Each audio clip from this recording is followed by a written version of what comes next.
जैसा कि आप सभी को पता है, अपन जो डिस्कस कर रहे हैं, अपन जो पढ़ रहे हैं वो फ्लोरेंस सीरीज, और फ्लोरेंस सीरीज की मैं बात करूं तो बच्चों नॉर्थ एड, सीएचओ, आरआरबी और सेंट्रल के जितने सेंट्रल और स्टेट के जो एग्जाम है, उन एग्जाम में आने वाले अति इंपॉर्टेंट जो क्वेश्चन है, उन क्वेश्चन को अपन यहाँ पे डिस्कस अपन यहाँ पे कर रहे हैं, है ना। बिल्कुल अच्छी तरीके से सारे क्वेश्चन है, उन सारे क्वेश्चन को डिस्कस करने वाले हैं। बिल्कुल good evening all of you, बिल्कुल सभी बच्चों को good evening and welcome in our class. Yes, good evening.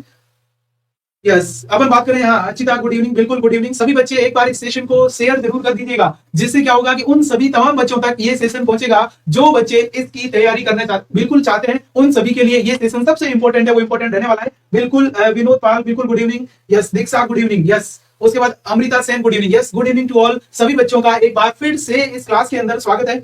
Yes, एक बार सभी बच्चे इस क्लास को जो है वो शेयर करते। नमस्ते, बिल्कुल नमस्ते, गुड इवनिंग, सत श्री अकाल सब बोल सकते हैं। अब देखिएगा आज के जो क्वेश्चन है वो क्वेश्चन कैसे किस तरीके के इंपॉर्टेंट रहने वाले हैं, उसको अपन यहाँ पे डिस्कस बच्चों करने वाले हैं। देखिएगा भैया, ये क्वेश्चन आपका क्या कहलाएगा, सिंपल क्वेश्चन है, और इस चीज को समझना मैं इस क्वेश्चन के पीछे आपको यहाँ पे क्या समझाना चाहता हूँ। यहाँ पे इसके देखिएगा, सबसे पहले आपको यहाँ पे जो क्वेश्चन है उस क्वेश्चन को यहाँ पे आपको क्या करना है, ध्यान रखना, पढ़ना है ना। और क्वेश्चन पढ़ने के बाद में आंसर पुट करिएगा। क्या लिखा हुआ है, measles can be eliminated bye, आप मीजल्स को किस तरीके से एलिमिनेट करोगे, आप उसका प्रॉपर ट्रीटमेंट करके, आप उसको वैक्सीनेशन करके, या आप दोनों करके, या आप कुछ भी नहीं करोगे। बताओ आप किस तरीके से यहाँ पे एलिमिनेशन है वो एलिमिनेशन करोगे। देखा, ध्यान रखना, मीजल्स अपन बात करें तो यहाँ पे दो अप्रोच होती है। आप यदि मीजल्स का ट्रीटमेंट करना चाहते हो बच्चों, आप सभी को पता है सर मीजल्स एक वायरल बीमारी है, और मीजल्स का यदि अपन बोल रहे हैं, आप बिल्कुल एलिमिनेशन का मतलब क्या पता है आपको, एलिमिनेशन का मतलब ये होता है बच्चों, ये एलिमिनेट का मतलब भगाना, कि आप कंप्लीट तरीके से क्या कर रहे हो, मीजल्स से उस मीजल्स को हटा रहे हो। और अपन ने यहाँ पे 2020 के अंदर एक कैंपेन चलाई थी, उसका नाम है बेटा MR कैंपेन। अब आप बोलो सर MR कैंपेन है, वो MR कैंपेन क्या होती है। MR कैंपेन का मतलब होता है बच्चों मीजल्स रूबेला कैंपेन। क्या नाम है, ये हो गया मीजल्स रूबेला जो कैंपेन है ना, उस कैंपेन की अपन यहाँ पे बात कर रहे हैं। अब मैं बात करूं सर, मीजल्स रूबेला जो कैंपेन है, इस कैंपेन का 2020 में इसकी कैंपेन आई थी, और इसका जो टारगेट था ना, ये टारगेट ये था कि भाई जब तक 2023, कब तक ध्यान रखना, ये होगा 2023 तक आपको यहाँ पे 95% आपको अचीवमेंट करना था। क्या करना था, अब आप बोलो सर अचीवमेंट में क्या करना था, इसमें बच्चों अचीवमेंट में ये करना था इनको कि आपको यहाँ पे 95% तक जो बच्चे हैं ना, उनको आपको मीजल्स रूबेला जैसी बीमारी से क्या करना है, बचाना है। किससे बचाना है, मीजल्स रूबेला जैसी जो वैक्सीन है, सॉरी बीमारी, उस बीमारी से आपको बचाना है। तो बचाओगे कैसे, इन्होंने यहाँ पे क्या किया, MR कैंपेन के अंदर इन्होंने 0 से लगाकर 5 साल तक, मतलब 0 to 5 ईयर है ना, उन बच्चों को उठाया। इतना ध्यान रखना सर, 0 से लगाकर 5 साल तक के बच्चों को, और इन्होंने ध्यान रखना उनमें क्या लगवाई, ये हो गया MR फर्स्ट और MR सेकंड।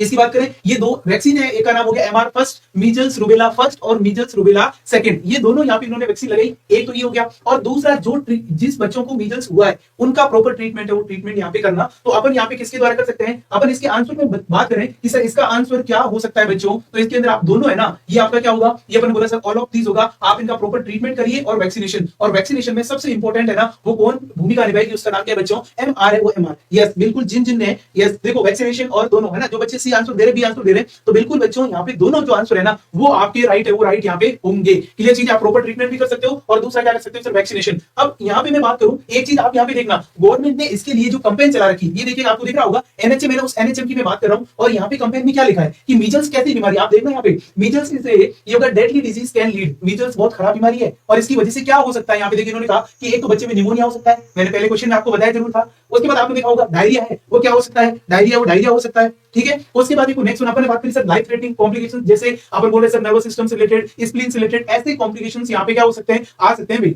और उसके बाद अपन बात करें सर इसमें रूबेला, तो रूबेला ब्लाइंडनेस कर सकता है, डीफनेस कर सकता है, मेंटल रिटार्डेशन कर सकता है, हार्ट में डिफेक्ट ला सकता है। तो ये तो बहुत बड़ी बीमारी है, इसलिए इन्होंने यहाँ पे गवर्नमेंट ऑफ इंडिया ने, हेल्थ एंड वेलफेयर मिनिस्ट्री ने अपन MR कैंपेन चलाई, जिसमें 0 से लेकर 5 साल तक के बच्चे जिनको मीजल्स लगा है, जिनको मीजल्स अपन बोल रहे हैं जो वंचित है, उन सभी को 5 साल के अंदर अंदर सभी का MR first, MR second complete होना चाहिए। क्या होना चाहिए, तो इसलिए अपन यहाँ पे बोल रहे हैं। और इसमें देखो यार कि भाई जो वैक्सीनेशन है ना, इसमें मीजल्स की वैक्सीनेशन आपने यूनिवर्सल में, जिसमें अपन बात करें कि भाई ANM, आशा, आंगनवाड़ी वर्कर, इन सभी को इनके बारे में बताना है। तो ये है बेटा, इसका मतलब अपन बोल सकते हैं सर आप प्रॉपर ट्रीटमेंट और साथ में वैक्सीनेशन, इन दोनों की सहायता से अपन यहाँ पे क्या कर सकते हैं, वो अपन मीजल्स को एलिमिनेट कर सकते हैं। यस बिल्कुल। उसके बाद देखिएगा नेक्स्ट में बच्चों, नेक्स्ट क्वेश्चन मतलब भाई ये तो क्वेश्चन इजी कि ऐसे इसमें लिखा है विच of the following is not sexually transmitted disease, जिसको अपन क्या बोलते हैं, STD।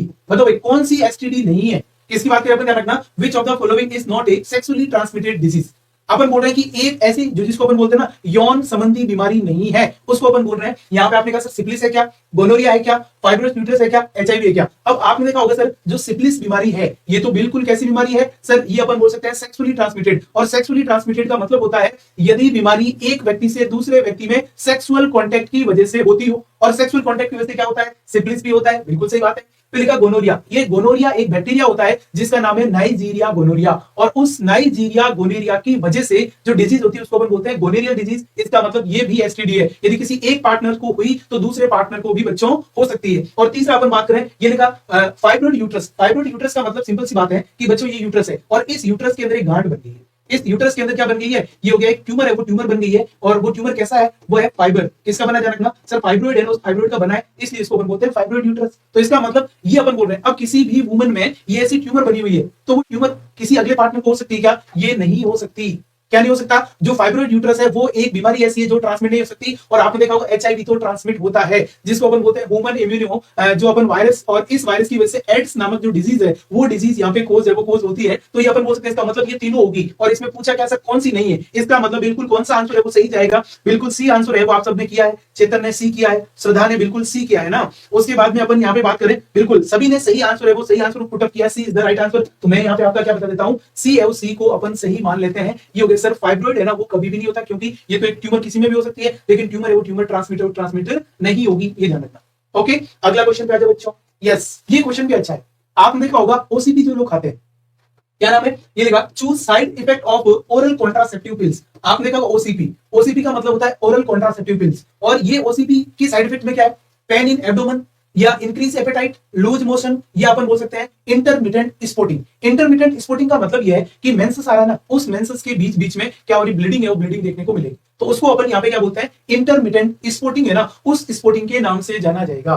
किसके नाम से जाना जाएगा, ये हो गया आपका इंटरमिटेंट स्पॉटिंग है, उसके नाम से जाना जाएगा। अब देखो इसमें कि भी कौन सा ओसीपी आपको पता होना चाहिए। सही ओसीपी है ना, ये ओसीपी अपन बोल रहे हैं किसके लिए बेस्ट है, न्यूली मैरिड कपल है ना, इसकी बात करें, ये हो गया न्यूली मैरिड जो कपल है उनके लिए सबसे बेस्ट होती है। इसके लिए न्यूली मैरिड कपल जो अभी जिनकी शादी हुई है उनके लिए, इसलिए इस ओसीपी को अपन ध्यान रखना। अपन बोले सर इसको हनीमून पिल्स के नाम से भी जानते हैं भाई, इसको ध्यान रखना। तो कभी किसी की आपके दोस्त की शादी हो ना, तो उसको ये ओसीपी का एक जो पूरी स्ट्रिप आती है वो दे देना, और उसको ये गिफ्ट कर देना शादी में, और वो हनीमून पे जाएंगे, इस ओसीपी को खाएंगी लेडीज। इसका मतलब ध्यान रखना, जब हनीमून पे जाएंगे तो 2 होंगे, वापस आते टाइम 3 ना हो। उससे बचने के लिए आप यहाँ पे इसको क्या दे सकते हो, एक ओसीपी की टैबलेट दे सकते हो, जिसकी एक स्ट्रिप के अंदर कितनी आएगी, 28 टैबलेट्स है वो आएगी। अब अपन बोल रहे हैं कि इस महिला के अंदर जो साइड इफेक्ट है ना, वो साइड इफेक्ट क्या क्या हो सकते हैं। इसमें अपन बात करें सर, एक तो अपन बोल सकते हैं पेन होगा, क्या हो ध्यान रखना, पेन इन एब्डोमेन। ध्यान रखना एब्डोमेन है ना, उस एब्डोमेन में क्या हो सकता है, पेन हो सकता है। उसके बाद और पेन कहाँ हो सकता है, चेस्ट है ना, चेस्ट में क्या हो सकता है, चेस्ट में पेन हो सकता है। उसके बाद अपन बात करें यहाँ पे क्या हो सकता है सर, हेडेक है ना, वो हेडेक है, वो हेडेक हो सकता है, ठीक है। उसके बाद अपन बोल रहे सर लेग पेन है, वो लेग पेन हो सकता है, ये हो गया लेग पेन। ये सारी चीजें देखने को मिलेगी। अब अपन बोल रहे सर एब्डोमेन में होगा, चेस्ट में हो सकता है, हेडेक हो सकती है, या अपन बोल रहे लेग पेन हो सकता है। ये इसके कॉमनली साइड इफेक्ट है ना, वो साइड इफेक्ट रहते हैं। और जब कभी भी ये साइड इफेक्ट आए तब आपको उसको ओसीपी बंद करवा देना है जी। क्या करवाना है, ये हो गया स्टॉप ओसीपी। आपको यहाँ पे ओसीपी है ना, उस ओसीपी को स्टॉप है वो स्टॉप कर देना है, ये सबसे इंपॉर्टेंट चीज है ना। तो यहाँ पे अपन बात करें तो इंक्रीज एपेटाइट, ऐसा तो कुछ है नहीं। ये हो गया लूज मोशन, इससे होते नहीं है। इंटरमीडिएट जो स्पॉटिंग है वो भी नहीं होती है। यहाँ पे अपन बात करें सर पेन इन एब्डोमेन है ना, वो सबसे इंपॉर्टेंट है, वो इंपॉर्टेंट यहाँ पे रहेगा। तो ये आपका यहाँ पे क्या हो गया, साइड इफेक्ट है, वो साइड इफेक्ट यहाँ पे होता है। तो मोस्ट अपन बात करें सर साइड इफेक्ट क्या होगा, पेन इन एब्डोमेन है ना। तो इसका मतलब इसका जो सही आंसर है वो बिल्कुल सही आंसर क्या होगा, यस अपन बोल सकते हैं सर सही आंसर इसका रहेगा ए है, वो ए यहाँ पे रहेगा। तो ये इस तरीके की जो बेसिक है, बेसिक सारी जो चीजें हैं वो यहाँ पे आपकी रहने वाली है। क्लियर है भाई। अगला क्वेश्चन, ये क्वेश्चन भी बिल्कुल सिंपल और बेसिक है, वो बेसिक क्वेश्चन है, देखते जाना बच्चों इसको। क्या क्वेश्चन कह रहा है, सबसे पहले इसको देखो और फिर अपन आंसर करते। पहले लिखा BCG vaccine can be given after birth, if not can be given up to. इन्होंने बोला कि बीसीजी है ना, वो वैक्सीन जन्म पे देनी चाहिए, लेकिन आप बीसीजी वैक्सीन जन्म पे नहीं दे पाए, तो आप जन्म के बाद में बीसीजी कब तक दे सकते हो। आपने एट बर्थ पे नहीं दी, अब एट बर्थ से कितने साल तक या कितने मंथ तक आप बीसीजी दे सकते हो। आप 1 महीने तक दे सकते हो, 6 महीने तक दे सकते हो, 9 महीने तक दे सकते हो, या 12 महीने तक दे सकते हो। मतलब भाई आप कब तक यहाँ पे क्या दे सकते हो, जो बीसीजी है उस बीसीजी की वैक्सीन दे सकते हो। क्लियर बात है। यहाँ पे देखो भाई अपन बात करें सर जो बीसीजी है ना, इस बीसीजी को आप यहाँ तो कब दोगे, ध्यान रखना सर 8 बर्थ है ना, उस 8 बर्थ पे दी जाती है। यदि आप यहाँ पे भूल गए तो फिर आप यहाँ पे ध्यान रखना, अपन बोले सर अप टू 1 ईयर, कितने टाइम से ध्यान रखना, 1 साल है ना, वो 1 साल तक दे सकते हैं। इसका मतलब अपन बोल रहे हैं 1 महीने तक भी दे सकते हैं, 6 मंथ भी दे सकते हैं, 9 मंथ भी दे सकते हैं। इसका मतलब हाईएस्ट कब दे सकते हैं, तो अपन बोल सकते हैं सर 1 साल या 12 महीने तक, 12 मंथ तक आप यहाँ पे क्या दे सकते हो, जो बीसीजी है वो बीसीजी दिया जा सकता है। ध्यान रखना, यदि मैं कह रहा हूं कि आपके पास में 2 साल का बच्चा आया है और उसने कोई भी टीका या वैक्सीनेशन नहीं करवाया है, तो उस कंडीशन के अंदर, उस सिचुएशन के अंदर अपन बोल सकते हैं सर क्या होगा, यहाँ पे अपन कह सकते हैं कि 12 मंथ है। जैसे अपन बोल रहे हैं जैसे 2 साल का है तो आप नहीं दे सकते, क्योंकि 12 महीने तक वहां तक ही आप यहाँ पे क्या करवा सकते हो, ये वैक्सीन उस वैक्सीन को प्रोवाइड है वो प्रोवाइड करवा सकते हो बच्चों। तो ये इसमें वेरी इंपॉर्टेंट और वेरी बेसिक है ना। तो ये भी आपको ध्यान रखना। और ये किससे बचाएगी, ये आप सभी को पता है सर, ये तो टीबी से बचाने का काम करती है। किससे बचाएगी, जो टीबी है ना वो टीबी से बचाने का काम करेगी। तो कभी भी आपसे पूछा जाए, ये अपन बोल रहे हैं। अगला बताओ भाई, जन्म के ऊपर बच्चे के अंदर कौन सा एक टीका नहीं लगता है। यहाँ पे क्या लिखा हुआ है कि विच of the following is not given at birth. बताओ जन्म के ऊपर एक टीका बच्चे को नहीं लगाया जाता है, वो कौन सा, उसको ढूंढ के बताना है आपको। बताओ ओपीवी ओरल पोलियो वैक्सीन, दूसरा हेपेटाइटिस बी वैक्सीन, तीसरा बीसीजी वैक्सीन और चौथा पेंटावेलेंट। अब यहाँ पे मैं बात करूं ना कि 8 बर्थ पे कौन से टीके लगते हैं, भाई पहली चीज आप ये पता कर लो ना, सर जन्म पे आपने पूछा कौन सा नहीं है, तो लगते कौन से। जैसे ही बच्चा अपन बोले से पैदा होता है ना, उस टाइम आपको 3 वैक्सीन है ना, उन 3 वैक्सीन को आपको लगाना है। 3 वैक्सीन कौन से भाई, इसमें अपन बात करें तो एक तो अपन यहाँ पे बात करें ओपीवी लगता है, एक अपन बात करें सर हेपेटाइटिस बी है, वो हेपेटाइटिस बी लगता है, तीसरा अपन बात करें बीसीजी। ये 3 वैक्सीन ही जन्म पे लगते हैं। इसके अलावा कोई सा भी वैक्सीन यदि आए तो आपको यहाँ पे क्या करना है, उसको ही टिक मारना है। ये 3 ही लगते हैं, ध्यान रखना, जन्म पे इसके अलावा कोई नहीं लगता है। और यदि आपसे पूछा जाए कि फर्स्ट वैक्सीन ऑफ बेबी, ध्यान रखना, फर्स्ट वैक्सीन ऑफ बेबी, मतलब बेबी की सबसे, बच्चे की सबसे पहली टीका कौन सा है, सबसे पहला जो वैक्सीन है ना वो वैक्सीन कौन सा है, तो उसका नाम क्या है भाई, उसका नाम अपन बोल सकते हैं सर हेपेटाइटिस बी है, वो रहने वाला है। और उसके बाद आप बीसीजी दे सकते हो या ओपीवी है ना, उस ओपीवी को दे सकते हो। तो ये आपका यहाँ पे रहने वाला है। तो इसका मतलब यहाँ पे जो सही आंसर है वो क्या होगा, डी होगा। और उस डी का नाम क्या है जी, सही हो गया पेंटावेलेंट है ना। इस पेंटावेलेंट की बात करें, बिल्कुल डी। जिन जिन बच्चों ने यस डी आंसर दिया है, यस बहुत मीडियम में होना चाहिए, यस बिल्कुल। जो है ना, अगले जो क्वेश्चन है कल की क्लास में अपन डबल कर देंगे, कोई दिक्कत नहीं। वैसे तो हिंदी मीडियम बेसिक है ना, इंग्लिश इसमें अपन को बड़े क्वेश्चन नहीं है जो आपको समझ में नहीं आ रहे बच्चों। यहाँ पे बिल्कुल बेसिक, और जो मैं लैंग्वेज बोल रहा हूँ आई थिंक मेरे हिसाब से वो लैंग्वेज आपको समझ में आ रही होगी, है ना, ये अपन बोल सकते हैं। अगला देखो बताओ, ठीक है, सिंपल सा क्वेश्चन क्या कह रहा है कि what should be done to prevent hypothermia. अपन यहाँ पे बोल सकते हैं कि कोई भी बच्चा है ना, न्यूबॉर्न, एक बच्चा पैदा हुआ है और पैदा होने के बाद में उसको आप अपन बोल सकते हैं उसका तापमान कम हो, है ना, तापमान उसका क्या हो, कम नहीं होने से। जैसे अपन हाइपोथर्मिया का मतलब क्या होता है, ये हो गया डिक्रीज टेम्परेचर, डिक्रीज ये हो गया आपका टेम्परेचर ऑफ न्यूबॉर्न। अपन बोल रहे हैं कि न्यूबॉर्न जो बच्चा पैदा हुआ है उसकी बॉडी का तापमान का कम होना। तो ऐसी क्या क्या चीजें आप करोगे जिससे उस व्यक्ति की, उस बच्चे की बॉडी का तापमान को कम होने से रोका जा सकता है। उसके लिए क्या करोगे, केएमसी करने से रोकेगा क्या। पहली बात तो केएमसी है क्या, केएमसी का मतलब अपन बात करें ना, ये होगा आपका कंगारू मदर केयर। और कंगारू मदर केयर का मतलब क्या होता है बच्चों, इसका मतलब होता है, आपने कंगारू तो देखा होगा और आप सभी को पता है कंगारू किसका है, ऑस्ट्रेलिया है ना। अपन बोलते हैं ऑस्ट्रेलिया का कंगारू जो है वो अपन बोल सकते हैं सर राष्ट्रीय पशु या ऐसे बोल सकते हैं, है ना, वो उसका है। आपने देखा होगा कंगारू के आगे बिल्कुल एक बैग सा बना होता है और उस कंगारू के अंदर, उस बैग के अंदर कंगारू के बच्चे रहते हैं। और वो बच्चे क्या करते हैं, तो जो कंगारू की जो अपन बोले सर बैग है, वो बैग एक तो बच्चों को क्या करता है, प्रोटेक्शन का काम करता है, और दूसरा वो इतनी गर्म होती है तो बच्चों को ध्यान रखना क्या होती है, एक्सट्रीम हीट लॉस है ना वो नहीं होती है। तो यहाँ पे कंगारू मदर केयर का मतलब क्या हुआ, जैसे बच्चा पैदा हुआ आपने देखा होगा प्लेसेंटा को कट करने के बाद में बच्चा है ना, उस बच्चे को माँ की चेस्ट के ऊपर रख दिया जाता है ना, माँ की चेस्ट के ऊपर रख दिया जाता है। तो माँ का जो चेस्ट है उसकी गर्मी है वो बच्चे को लगेगी और बच्चे का जो है वो टेम्परेचर ध्यान रखना क्या होगा, कम नहीं होगा। तो इसका मतलब ये कंगारू मदर केयर तो बहुत अच्छी चीज है ना, ये तो आपको ध्यान रखना हमेशा बच्चे के तापमान को कम होने के लिए बचाएगी। अगर अपन बात करें, ये हो गया ब्रेस्ट फीडिंग। ब्रेस्ट फीडिंग का मतलब क्या होता है, ब्रेस्ट फीडिंग का मतलब ये होता है कि आप क्या करो, उसको ध्यान रखना मिल्क पिलाओ। अब जैसे आपने ब्रेस्ट फीडिंग करवाई तो बच्चे को ध्यान रखना एनर्जी रहेगी, तो ये भी बिल्कुल अच्छी बात है। अगला ये हो गया कवरिंग द हेड। यदि आप बच्चे का जो हेड है ना वो हेड को कवर करो तो बच्चे को हेड कवर करने की वजह से क्या तापमान कम होगा, बिल्कुल ध्यान रखना। बच्चे का जब आप हेड कंप्लीट कवर करोगे तो उसकी वजह से अपन बोल सकते हैं सर जो टेम्परेचर है ना, उस टेम्परेचर का लॉस है वो लॉस कम होगा। तो यहाँ पे टेम्परेचर का जो लॉस कम होगा, इसका मतलब अपन यहाँ पे बोल सकते हैं सर ये तीनों बातें सही है। इसका मतलब यहाँ पे क्या होगा, ये अपन बोल सकते हैं ऑल ऑफ द अबव है ना, वो होगा, दिस इज द पॉइंट। तो यहाँ पे केएमसी भी कर सकते हो, ब्रेस्ट फीडिंग करवा सकते हो, और उसके बाद में जो हेड है उस हेड को भी कवर है वो कवर अप कर सकते हो। ये चीज आपको यहाँ पे ध्यान रखनी है।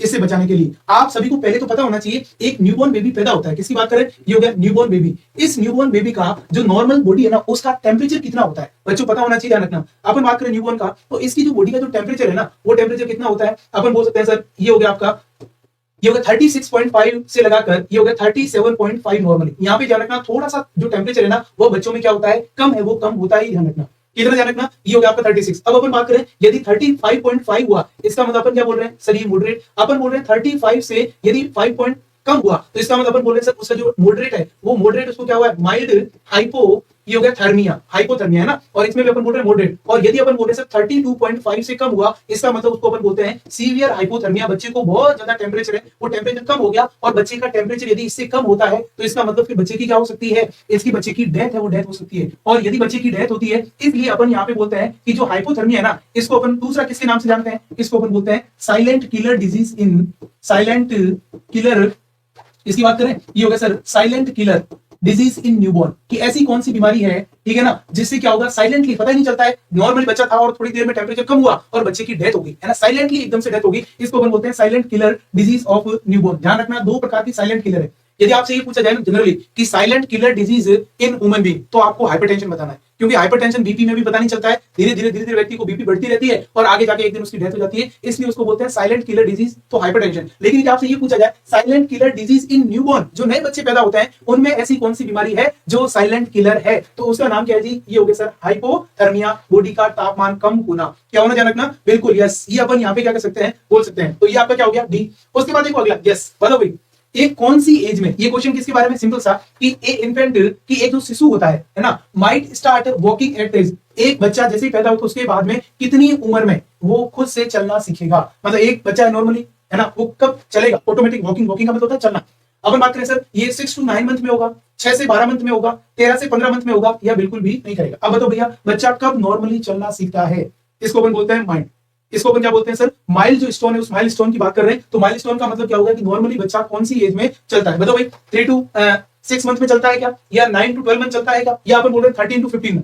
अब देखो अपन बात करें 6 to 9 मंथ, यहाँ पे ध्यान रखना, बच्चा है ना, वो बच्चा आपका, इसमें अपन बोल सकते हैं सर चलेगा तो नहीं, इसके अंदर यहाँ पे क्या होगा, अपन ये बोल रहे हैं 6 to जो 9 मंथ है, इसके अंदर अपन बोल सकते हैं कि जो है वो बच्चा क्राउनिंग कर सकता है ना, ये अपन बोल रहे हैं कि भैया वो बच्चा क्या करेगा, अपने पैर घसीटते हुए चलेगा, है ना, पैरों के ऊपर चलेगा, ठीक है। उसके बाद अपन बात करें 9 to 12 मंथ, है ना, और इस 12 मंथ की यदि आप बात करोगे तो 12 मंथ के अंदर यहाँ पे क्या होगा, अपन बोल सकते हैं सर 12 मंथ में बच्चा जनरली जो है ना, वो अपन बोल रहे हैं चल तो नहीं सकता, लेकिन वो खड़ा हो सकता है ना, खड़ा हो सकता है किसी के सहारे से, है ना, तो इसका मतलब ये भी अपन बोल रहे हैं सर नहीं होगा। अपन बोल रहे हैं कि भैया 12 से 15 मंथ के अंदर, है ना, बच्चा ध्यान रखना चल सकता है ना। तो जनरली अपन यहाँ पे बात करें सर, ये 12 मंथ में भी कभी कभी ऐसे मानते हैं, लेकिन अपन यहाँ पे इसका जो सही आंसर है वो सही आंसर क्या जाएगा सर, 13 से जो 15 मंथ है ना, उसके अंदर ही जो बच्चा है वो बच्चा जनरली चल पाएगा। तो ध्यान रखना, ये 6 to 9 मंथ में कोई बच्चा नहीं चलेगा, वो अपने घुटनों के, आपने घुटनों के बल पे आप कहीं दूसरी जगह छोड़ के आते हो और वो चल के दूसरी जगह चला जाता है, अपने घुटनों के बल पे बहुत फास्ट जाता है। तो ये चीज यहाँ पे आपको ध्यान रखना है, इसको अपन बोल रहे हैं, है ना। 12 मंथ के अंदर, एक साल में बच्चा आप खड़ा करोगे ना, तो बच्चा खड़ा हो जाएगा, चलने की कोशिश करेगा, लेकिन 12 मतलब 13 मंथ से लेकर 15 मंथ में बच्चा आराम से क्या होगा, चलेगा, बिल्कुल वॉकिंग है वो वॉकिंग यहाँ पे करेगा। ये चीज आपको यहाँ पे ध्यान में रखना है, क्लियर है। तो ये चीज यहाँ पे आपको ध्यान रखना है, ये हो गया आपका, इसका आंसर सही रहेगा। अब उसके बाद देखिएगा अगला question, very basic, very simple, very easy question है। इस क्वेश्चन को देखिए, समझिए और फिर आंसर करिए। पहली बात, क्वेश्चन क्या कर रहा है बच्चों, a newborn require initial step of resuscitation if he's, इनमें से ऐसी कौन सी कंडीशन है जिससे बच्चे को रिसक्सिटेशन, रिसक्सिटेशन का मतलब क्या होता है कि बच्चा यदि क्या हो रहा है, सीरियस कंडीशन में जा रहा है, तो आप उसका ट्रीटमेंट करो, और ट्रीटमेंट करके वापस क्या कर सकते हो, बच्चे को आप क्या कर सकते हो, रिसक्सिटेट करके बच्चे को वापस नॉर्मल जनरल कंडीशन में आप ला सकते हो। तो उस कंडीशन को अपन यहाँ पे क्या बोलेंगे, यानी जब बच्चा चिल्लाए नहीं, बच्चा बिल्कुल क्राई नहीं करे उस टाइम, या बच्चा फुल टर्म है। फुल टर्म का मतलब क्या हुआ, फुल टर्म का मतलब ये होता है कि यदि कोई भी डिलीवरी 37 से लगाकर 42 वीक के बीच में होती है, तो उसको अपन बोलते हैं फुल टर्म, मतलब बिल्कुल बच्चा क्या है, नॉर्मल है। ये चीज आपको ध्यान रखना है। और यदि अपन बात करें कि 37 जो वीक है ना, उससे पहले डिलीवरी होती है, तो उसको अपन बोलते हैं प्री टर्म बेबी। क्या बोलते हैं ध्यान रखना, प्री टर्म बेबी। भाई प्री टर्म बेबी क्यों बोलते हैं, प्री टर्म बेबी इसलिए बोला जाता है क्योंकि ध्यान रखना 37 वीक नॉर्मल है और 37 वीक से पहले हो गया, तो टर्म से पहले हुआ, उसको क्या बोलेंगे, प्री टर्म। उसके बाद अपन बोल रहे हैं 42 वीक के बाद में हुआ, तो उसको अपन बोलते हैं, ये हो गया पोस्ट टर्म, है ना। पोस्ट टर्म का मतलब कि नॉर्मली बच्चा 37 से लगाकर 42 है ना, उसमें होना चाहिए, लेकिन बच्चा 42 के बाद में हुआ है, तो उसको अपन बोलते हैं ध्यान रखना पोस्ट टर्म है वो पोस्ट टर्म। तो पोस्ट टर्म डिलीवरी भी कठिन होती है, प्री टर्म डिलीवरी ध्यान रखना बहुत जल्दी हो जाती है, इसमें ध्यान रखना डेथ है, उस डेथ की संभावना ज्यादा रहती है। तो अपन बात करें सर 37 से लगाकर 42 वीक है ना, उसको अपन टर्म बोलते हैं। और यदि बच्चा टर्म में होता है, और इसमें जनरली अपन बात करें तो ये हो गया 40 वीक है ना, वो 40 वीक। और यदि बच्चा 40 वीक के ऊपर हो रहा है, इसका मतलब कोई दिक्कत नहीं, बच्चा एकदम स्वस्थ है, आपको यहाँ पे रिसक्सिटेशन करने की कोई भी आवश्यकता नहीं रही, क्योंकि बच्चा जब जनरली टाइम पे पैदा हो रहा है, कोई दिक्कत नहीं।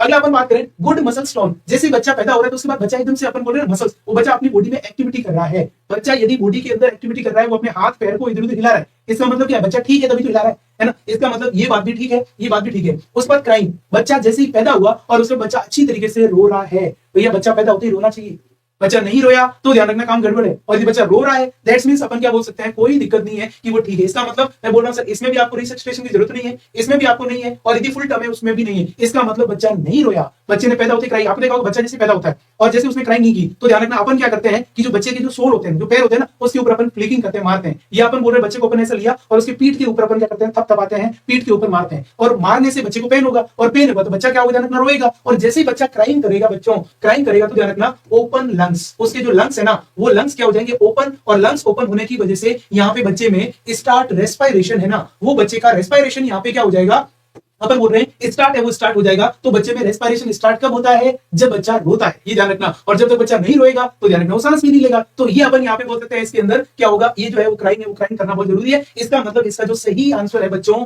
वो आंसर क्या रहेगा, ये होगा नॉट क्राइंग। यदि आपने अपन बोल रहे हैं सर तो किसके लिए रहेगा, ध्यान रखना यदि बच्चा नहीं रोया तो आपको क्या करना पड़ेगा, सर बच्चे को फिर रिसक्सिटेशन करना पड़ेगा। आप क्या उस बच्चे को वेंटिलेटर के ऊपर लोगे, बच्चे के अंदर आप ट्यूबिंग डालोगे, बच्चे को आप टेम्परेचर उस टेम्परेचर के अंदर रखोगे, तो वो सारी चीजें आपकी किसके अंदर होती है, ये अपन बोल सकते हैं। तो ये हो गया बिल्कुल इजियर है, वो इजियर क्वेश्चन है बिल्कुल। यस बेटा सभी ने, यस सभी ने बिल्कुल सही आंसर दिया है ना। बहुत सारे बच्चे कंसिस्टेंटली वॉच कर रहे हैं, और ये जो बेसिक बेसिक क्लासेस चलती है ना बच्चों, यदि आप इसको कंसिस्टेंटली देखते हो ना, आगे जाके बहुत बेनिफिशियल होने वाली है ना। ये चीज आप ध्यान रखना, इससे छोटे छोटे कॉन्सेप्ट है वो क्लियर होंगे। अब अगला क्वेश्चन है, ये भी अच्छा और सिंपल क्वेश्चन है। क्वेश्चन क्या कह रहा है, What is not, देखो ये नॉट लिखा हुआ है ना, What is not a high risk pregnancy with। अब बताओ इसमें ये कह रहा है कि इन सभी ऑप्शन, निम्न ऑप्शन में से कौन सा हाई रिस्क प्रेगनेंसी का हाई रिस्क प्रेगनेंसी नहीं है, कि भाई ऐसी कौन सी कंडीशन है जिसके अंदर हाई रिस्क प्रेगनेंसी नहीं माना जाता है। हाई रिस्क का मतलब क्या है, हाई रिस्क का मतलब ये होता है कि यदि इनमें से कोई ऐसी सिचुएशन प्रेजेंट होगी, इनमें से यदि कोई सिचुएशन यदि प्रेजेंट होगी तो मां को और बच्चे को दोनों को खतरा रहेगा। कब, जब डिलीवरी होगी उस टाइम। तो बताओ भाई किस किस से खतरा है, यदि मां का हीमोग्लोबिन कितना है भाई, 11 ग्राम पर डीएल है तो खतरा है क्या। उसके बाद प्री एक्लेम्सिया है तो मां को खतरा है क्या, या डिलीवरी बहुत कॉम्प्लिकेटेड है क्या। तीसरा प्रीवियस सिजेरियन सेक्शन, कि अपन बोल रहे हैं कि प्रीवियस पहले सिजेरियन सेक्शन किया हो, और उसके बाद में ध्यान रखना डायबिटीज। समझना, मैं बहुत अच्छे अच्छे कॉन्सेप्ट यहां बताने वाला हूं। पहले मैं बात करता हूं यदि डायबिटीज है, तो डायबिटीज है ना, तो उस मदर का जो बच्चा है ना, अपन बोल रहे जिस मदर को डायबिटीज है, उस डायबिटिक मदर, किसकी बात करूं, ये हो गया सर डायबिटिक मदर। और जिस मदर को डायबिटिक है, उस डायबिटिक मदर का जो बच्चा होता है, जो फीटस होता है ना, उस फीटस की जो साइज है ना, वो साइज इंक्रीज हो जाती है। साइज क्या हो जाती है, इंक्रीज। उसका जो वेट है ना, वो वेट जो है वो इंक्रीज हो जाता है। कितना होता है, अपन बोल रहे हैं उसका वेट ध्यान रखना 4 केजी से भी ऊपर चला जाता है, 4 किलो से भी ऊपर। और 4 किलो से ऊपर जाता है, ऐसे बच्चे को अपन बोलते हैं बच्चों मैक्रोसोमिया के नाम से जानते हैं। क्या नाम से, यदि बच्चा पैदा हुआ और उसका नॉर्मल वजन 4 किलो से अधिक हुआ, दैट्स मींस उसको अपन बोलते हैं मैक्रोसोमिया, है ना। ये अपन बोल रहे हैं नॉर्मली, आपको मैंने बताया था सर 2.5 से 3.5 जो है वो किलो यहाँ पे रहने वाला है। क्लियर है भाई। तो ये अपन यहाँ पे बोलते हैं डायबिटिक मदर का। उसके बाद देखो next one, previous caesarean section, पिछले। अपन बोले इसका मतलब ये तो हाई रिस्क है, तो इसका मतलब बोले सर ये हाई रिस्क है। ओके, प्रीवियस सिजेरियन सेक्शन, पहले सिजेरियन सेक्शन हुआ है तो दोबारा हाई रिस्क है क्या, बिल्कुल है, ध्यान रखना। यदि अपन बोल रहे हैं, और आपने देखा होगा कि एक मदर है, उसको पिछले अपन बोल रहे हैं बेबी के टाइम सिजेरियन सेक्शन हुआ है, तो कितने साल बाद में दोबारा सिजेरियन डिलीवरी करवा सकती है, कम से कम ध्यान रखना 3 साल से ऊपर है ना, तो दोबारा सिजेरियन हो सकता है 3 ईयर से ऊपर। और ये ध्यान रखना 3 साल से, अपन बोले कोई मदर है उसको पहला बच्चा 3 साल हो गए, 4 साल हो गए, तो दोबारा सिजेरियन करवा सकती है। 1-2 साल में सिजेरियन वापस नहीं करवा सकती है। तो सिजेरियन सेक्शन पहला हुआ है, इसका कारण क्या है कि जब मां में पहले ही सिजेरियन हुआ है, मतलब पहले कॉम्प्लिकेशन था तभी सिजेरियन हुआ, नहीं तो नॉर्मल वेजन में डिलीवरी हो जाती। इसका मतलब सर ये भी हाई रिस्क में तो आएगा। अगला अपन बात करें सर प्री एक्लेम्सिया का मतलब क्या है। प्री एक्लेम्सिया का मतलब ये है कि जो मदर है ना, इसकी बात करें रखना, ये मदर, इस मदर के अंदर क्या, एक तो हाइपरटेंशन देखने को मिल रहा है, मदर के अंदर बीपी है, मदर के अंदर ध्यान रखना क्या है, बीपी है। और उसके साथ साथ में मदर को यहाँ पे प्रोटीन यूरिया, मतलब यूरिन के साथ में प्रोटीन जा रहा है, और साथ में ही क्या देखने को मिल रहा है, एडिमा। यदि अपन बोल रहे हैं कि सर जो मदर है उस मदर को बीपी है, मदर के यूरिन में प्रोटीन जा रहा है, और साथ में ही अपन बोल रहे हैं एडिमा, इसका मतलब मदर तो बहुत सारी प्रॉब्लम है। और ऐसी जो अपन बोल रहे हैं प्रॉब्लम, उसको अपन बोलते हैं प्री एक्लेम्सिया। इसका मतलब ये भी हाई रिस्क है। अगला हीमोग्लोबिन कितना है, 11। ध्यान रखना जो WHO है ना, इसकी बात करूं बच्चों, ये हो गया WHO। और WHO ने ये कहा कि यदि 11 ग्राम पर डीएल, इसकी बात करें, ये हो गया लेस देन 11, 11 से यदि कम है ना, 11 से कम, उसको अपन बोलते हैं, ये हो गया आयरन डेफिशिएंसी एनीमिया के नाम से जानते हैं। ये ध्यान रखना WHO ने कहा। किसने कहा है, ये हो गया WHO ने कहा। इसका मतलब मैं फॉर एग्जांपल बात करूं, यदि किसी महिला का हीमोग्लोबिन 10.9 है, कितना 10.9 ग्राम पर डीएल है, तो बताओ ये महिला एनीमिक है नहीं है, बिल्कुल ये वुमन है जो वो कैसी होगी, एनीमिक है, वो एनीमिक में काउंट की जाएगी। तो ये WHO, इसका मतलब वहां पे कितना दे रखा है सर, हीमोग्लोबिन 11 से ऊपर है। इसका मतलब यहाँ पे इसका आंसर क्या होगा बच्चों, वो अपन बोल सकते हैं सर यस, ये आपका हाई रिस्क प्रेगनेंसी में नहीं आएगा, इससे ऊपर हीमोग्लोबिन होता है, इसका मतलब मामला सही है ना। ये 3, ये भी हाई रिस्क में आएगा, क्यों आएगा, ये भी हाई रिस्क में आएगा, क्यों आएगा, और ये इन तीनों का क्यों आएगा, इसका रीजन भी देखो बहुत सारे हो सकते हैं। मां को कोई क्रोनिक बीमारी है ना, मदर का पेल्विक सही नहीं है, पहले सिजेरियन हुआ है, मदर को कोई आरटी हुआ है, मदर बेड रेस्ट पे, ऐसे बहुत सारे कॉम्प्लिकेशंस है जो अपन यहाँ पे सही आंसर दे रहे हैं। Yes, very good. अब उसके बाद देखो भी अगला, अगला अपन यहाँ पे बात करें, क्या लिखा हुआ देखो, what is excessive bleeding during menstrual cycle. ये यूं कह रहा है कि नॉर्मली एमसी चल रही है ना, ये होगा मेंस्ट्रुअल साइकिल। इस नॉर्मल मेंस्ट्रुअल साइकिल के अंदर ध्यान रखना एक्सेसिव ब्लीडिंग हो रही है, बहुत ज्यादा जो ब्लड है ना वो ब्लीडिंग हो रही है। नॉर्मली कितना होना चाहिए, एक नॉर्मली यदि अपन बात करते हैं तो इसमें अपन बोल सकते हैं सर ये हो गया नॉर्मली 70 ml है ना, वो 70 ml जो ब्लड है वो ब्लड मेंस्ट्रुअल पीरियड के अंदर जाता है। पहले दिन दूसरे दिन जो फ्लो है वो ज्यादा रहता है, तीसरे दिन कम होता है, चौथे दिन कम होता है और पांचवें दिन के बाद में कंप्लीट हो जाती है। और उनके अंदर ध्यान रखना 70 ml है, वो 70 ml ब्लड है, वो ब्लड नॉर्मली लॉस होता है। कितना होता है ध्यान रखना। और जनरली आप बात करोगे तो रेंज की तो सर ये हो गया आपका, ये होगा 50 to 80 ml है ना, वो ब्लड है, वो ब्लड लॉस होता है। दिस इज द नॉर्मल, ये ठीक है। अब अपन बोल रहे हैं कि सर ज्यादा हो रहा है तो आप उसको क्या बोलोगे, उसको अपन बोले सर मीनोरेजिया बोलोगे, उसको अपन मेट्रोरेजिया बोलोगे, उसको अपन ओलिगोमेनोरिया बोलोगे या उसको पोलीमेनोरिया। इसका मतलब क्या है, पोलीमेनोरिया का मतलब होता है, पोली मतलब ज्यादा। अपन बोल रहे हैं एमसी ज्यादा आ रही है, ज्यादा आ रही मतलब अपन बोल रहे हैं साल में कितनी बार आनी चाहिए, 12 बार। अब मैं कह रहा हूं साल के अंदर 20 बार आ रही है, साल के अंदर 15 बार आ रही है, उसको अपन क्या बोलते हैं, पोलीमेनोरिया। पोली का मतलब ज्यादा। और ये कब आती ध्यान रखना, ये हो गया एवरी 21 डेज। कितनी, अपन बोल रहे हैं कि एमसी प्रत्येक 21 दिन में आ रही है तो उसको अपन बोलते हैं बेटा पोलीमेनोरिया के नाम से जानते हैं। दूसरा ओलिगोमेनोरिया। ओलिगोमेनोरिया का मतलब एमसी अपन बोल रहे हैं कि कम आ रही है, कि अपन बोल रहे हैं एमसी का ड्यूरेशन ज्यादा है। ये अपन बोल रहे हैं सर मोर देन 35 दिन में आ रही है, 40 दिन में आ रही है, साल में 12 आनी चाहिए, आपकी साल में 9 ही आ रही है, तो उसको अपन बोल रहे हैं। तो ये जो पीरियड है ना, उस पीरियड का जो टाइम ड्यूरेशन है ये जल्दी हो रहा है और इसमें अपन बोल रहे हैं ये होगा मोर देन, ये होगा 35 डेज। अपन बोल रहे हैं 35 डेज से भी ऊपर जाता टाइम है ना वो। फिर आता मेट्रोरेजिया। मेट्रोरेजिया का मतलब ये होता है कि दो मेंसेस के बीच में ज्यादा ब्लीडिंग होना। मतलब अपन बोल रहे हैं कि एक एमसी और दूसरी एमसी, एक एमसी आई 10 तारीख को, वापस दूसरी एमसी 10 तारीख को आएगी। अब उन 10 तारीख के बीच में कभी भी ब्लीडिंग होती है तो उसको अपन क्या बोलते हैं, मेट्रोरेजिया के नाम से जानते हैं। और अपन यहाँ पे बात करें कि मेंस्ट्रुएशन चल रहा है और उस टाइम ज्यादा ब्लड आता है तो ऐसी कंडीशन को अपन बच्चों बोलते हैं मीनोरेजिया है ना, उस मीनोरेजिया के नाम से जानते हैं। तो मीनोरेजिया का मतलब एमसी चल रही है, एमसी पीरियड के अंदर ज्यादा ब्लीडिंग होना, ये दो एमसी के बीच में ब्लीडिंग होना, ये एमसी का टाइम पीरियड है, वो टाइम पीरियड ज्यादा हो जाता है तो एमसी कम आती है। और इसमें अपन बोल सकते हैं कि जो मेंस्ट्रुअल साइकिल है वो मेंस्ट्रुअल साइकिल जल्दी आता है, 21 दिन है ना, उस 21 दिन से आता है बिल्कुल। ये भी अपन यहाँ पे बोल सकते हैं। तो ये हो गया आपका कौन सा मीनोरेजिया, वो मीनोरेजिया होगा। क्या होगा बच्चों, यहाँ पे अपन बोल सकते हैं सर मीनोरेजिया, वो मीनोरेजिया आएगा। अगला भाई बताओ, यस ये क्वेश्चन सिंपल वापस आ गया। क्वेश्चन क्या कह रहा है देखो, measures should not be used if has been more than ये हो गया more than hours after reconstitution। अपन बोल रहे हैं सर जो मीजल्स है ना, इस मीजल्स की अपन बात करें तो ये अपन बोल रहे हैं सर इसका अपन ने बोल दिया सर पाउडर रहता है और इस पाउडर में आपने यहाँ पे क्या मिला दिया, आपने डिस्टिल वाटर मिलाया। क्या मिलाया, ये होगा डिस्टिल वाटर। अब आपने इसको क्या कर दिया, मिक्स किया। अब मिक्स करने के बाद में आप कितने टाइम के अंदर अंदर, आप 1 घंटे तक यूज करोगे, आप 2 घंटे तक यूज करोगे, आप 3 घंटे तक यूज करोगे या आप 4 घंटे तक यूज करोगे। आपने मिक्स कर दिया और मिक्स करने के बाद में कितने टाइम तक आप टीका लेने के लिए उस वैक्सीन का यूज है वो यूज करोगे, तो उसकी अपन यहाँ पे बात कर रहे हैं। तो ये कितना हो गया सर, अपन बोले सर 1 आवर 2 आवर 3 और 4 आवर्स। बताओ भाई कितने आवर्स तक यहाँ पे होगा, इसमें कितने, यहाँ पे मैं जनरली बात करूं मिक्स करने के बाद में आपको 4 to 6 आवर तक ही यूज करना है। और उसके बाद में जैसे अपन बोल रहे हैं 6 घंटे हो जाए तो उसके बाद में आपको यहाँ पे डिस्कार्ड है वो डिस्कार्ड कर देना है। किसकी बात करें सर, डिस्कार्ड है वो डिस्कार्ड यहाँ पे कर देना है। इसका मतलब अपन बोले सर इसमें 1 घंटा तो अपन बोलेंगे होगा नहीं, 2 घंटे भी नहीं होंगे, 3 घंटे भी नहीं होंगे। इसका मतलब क्या होगा बच्चों, ये हो गया 4 ओवरली है ना, वो 4 ओवरली होगा। ये चीज भी आपको ध्यान में रखना है। कितना होगा भाई, 4 ओवरली है ना, उसकी अपन यहाँ पे बात करें तो आप कितना यूज करोगे, 4 ओवरली।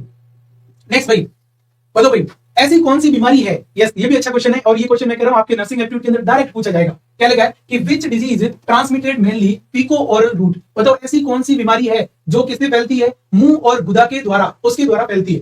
भाई फीको ओरल रूट का मतलब क्या होगा, मुख और गुदा के द्वारा फैलती है। बताओ भाई कौन सी बीमारी है, हेपेटाइटिस बी, डिप्थीरिया, पोलियो या टिटनेस। कौन सी बीमारी है जो कैसे फैलती है, इसके बारे में यहाँ पे आप बिल्कुल बताइएगा। बताओ भाई कौन सी जो बीमारी है।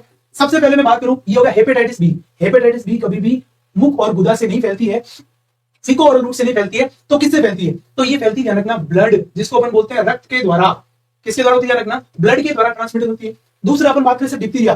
डिप्थीरिया हमेशा ड्रॉपलेट से फैलता है। मेरे को डिप्थीरिया है, मैं खांसी करूंगा, स्नीजिंग करूंगा तो सामने कोई कांटेक्ट आएगा तो उससे फैलेगी। ये अपन बोल रहे हैं सर ड्रॉपलेट है ना, उस ड्रॉपलेट से होगा, वो ब्लड से होगा, ये ड्रॉपलेट से होगा। अगला अपन बात करें पोलियो। पोलियो बात करें बच्चों, ये फीको ओरल रूट से होगा। कौन सा, फीको ओरल रूट। और उसके बाद टिटनेस की अपन बात करें तो टिटनेस ध्यान रखना मिट्टी में होता है। इसका जो अपन बोल रहे हैं सोइल, सोइल का मतलब होता है मिट्टी, टिटनेस का बैक्टीरिया मिट्टी में रहता है ना। अपन बोल रहे हैं इसमें पोलियो, तो पोलियो के अंदर फीको ओरल रूट है, वो फीको ओरल रूट होगा। इसका मतलब अपन बोल रहे हैं कि सर एकमात्र डिजीज है पोलियो। ध्यान रखना पोलियो के अंदर क्या होता है, वैसे इंडिया पोलियो फ्री कंट्री है ना, इंडिया पोलियो फ्री है, ध्यान रखना। इसमें अपन बोल रहे हैं सर जो पोलियो है ना, इस पोलियो का जो वायरस है, किसकी बात करें, जो पोलियो है ना, उस पोलियो का जो वायरस है वो डायरेक्ट अपने ओरल कैविटी के द्वारा सीधा कहां जाता है, इंटेस्टाइन है ना, वो छोटी आंत है, बड़ी आंत, उसमें जाता है और वहां से किसमें जाता है बच्चों, ब्लड में जाता है। और ब्लड में जाने के बाद में अपना जो नर्वस सिस्टम है ना, किसकी बात करें, ये हो गया सर नर्वस सिस्टम, उस नर्वस सिस्टम को ये क्या करता है, अफेक्ट। और नर्वस सिस्टम में भी बच्चों सीएनएस को अफेक्ट करता है। और सीएनएस में आपने देखा होगा पहला ये अफेक्ट करेगा स्पाइनल कॉर्ड को, ये हो गया, और उसके बाद में ये किसको अफेक्ट करेगा बच्चों, ये ब्रेन है ना, उस ब्रेन को ये क्या करेगा, अफेक्ट करेगा, ये ध्यान रखना। तो ये इस तरीके से अफेक्ट करता है। कभी कभी क्वेश्चन आता है कि पोलियो सबसे पहले किसको अफेक्ट करता है, तो ध्यान रखना सबसे पहले इंटेस्टाइन, और इंटेस्टाइन का मतलब क्या होता है सर, जीआई सिस्टम। ये पहला जीआई सिस्टम हो गया, और दूसरा कौन सा हो गया, नर्वस सिस्टम है, वो नर्वस सिस्टम हो गया। तो पोलियो सबसे पहले जीआई सिस्टम खराब करता है और उसके बाद में ये हो गया नर्वस सिस्टम खराब करता है। और जब नर्वस सिस्टम खराब होता है तो ये चीजें। और अपन बात करें सर इंडिया क्या है, अपन बोले सर इंडिया पोलियो फ्री है, इंडिया के अंदर कोई भी पोलियो का केस नहीं है। और इंडिया कब फ्री हुआ ध्यान रखना, ये अपन बोल सकते हैं सर, ये हो गया अपन बोल रहे हैं 27 मार्च 2014 से इंडिया पोलियो फ्री है, इंडिया के अंदर कोई पोलियो का केस नहीं है। तो अपन बोल रहे हैं सर ये जो डिजीज है वो डिजीज आपकी कौन सी होगी, तो उसका नाम क्या बच्चों, ये हो गया पोलियो वायरस या पोलियो डिजीज है। वो पोलियो डिजीज हमेशा किसके द्वारा फैलती है, फीको ओरल रूट है ना, उससे फैलती है। यस बिल्कुल सही बोल रहे हो, ठीक है जी। तो ये अपन यहाँ पे बोल रहे हैं ये कौन सी होगी इसमें, ठीक है। उसके बाद देखिएगा नेक्स्ट वन, बताओ भाई ये क्वेश्चन आपको यहाँ पे अपन बात करें सर, इसका क्वेश्चन आपको जो है आंसर कमेंट बॉक्स में देना, मैं क्वेश्चन समझा देता हूँ। All are true for dysentery. पहली बात तो डिसेंट्री क्या होती है, डिसेंट्री का मतलब होता है दस्त लगना, है ना। इसने बोला कि सभी बातें डिसेंट्री के ऊपर सही है, एक को छोड़ के एक बात सही नहीं है ना। एक्सेप्ट का मतलब होता है के बजाय। इसमें अपन बात करें presence of blood in stool, stool के साथ ब्लड आएगा। इंक्रीज फ्रीक्वेंसी ऑफ मोशन, आपको दस्त कंटिन्यू लगती रहेगी। टेनिसमस का मतलब जब आप क्या करोगे, स्टूल पास आउट करोगे तो आपको जोर लगाना पड़ेगा। उसके बाद अपन बात करें ये होगा presence of worms in stool, stool के अंदर वॉर्म्स होगा क्या। इसमें से 3 बातें सही है, एक बात गलत है। इसका आंसर क्या होगा वो आपको कमेंट बॉक्स है, उस कमेंट बॉक्स में बताना है। बाकी इसका आंसर है वो आंसर मैं कल बताऊंगा। कितने ऐसे बच्चे हैं जो इसका आंसर है वो आंसर क्या दे पाते हैं, सही या करेक्ट है वो करेक्ट दे पाते हैं। तो बिल्कुल आप सभी इसको आंसर है वो आपको कमेंट बॉक्स में बच्चों करना है, जैसी क्लास पूरी हो, ठीक है। तो ये थे आज के कुछ एक इंपॉर्टेंट क्वेश्चन, जिसमें कई जो बेसिक बातें थी वो बेसिक बातें आपके काम आने वाली थी, जिससे क्वेश्चन है वो क्वेश्चन बन सकते हैं। तो उसको अपन यहाँ पे डिस्कस किया। तो बच्चों आज के लिए इतना ही रहेगा, कल मिलते हैं नेक्स्ट क्लास में। तब तक के लिए thank you so much for joining this class. Thank you everyone और my loving dear student, thank you so much. और लास्ट में मैं आपको यही कहूंगा, सीखोगे नहीं तो जीतोगे कैसे, पहले सीखना है फिर जीतना है। थैंक यू सो मच बच्चों।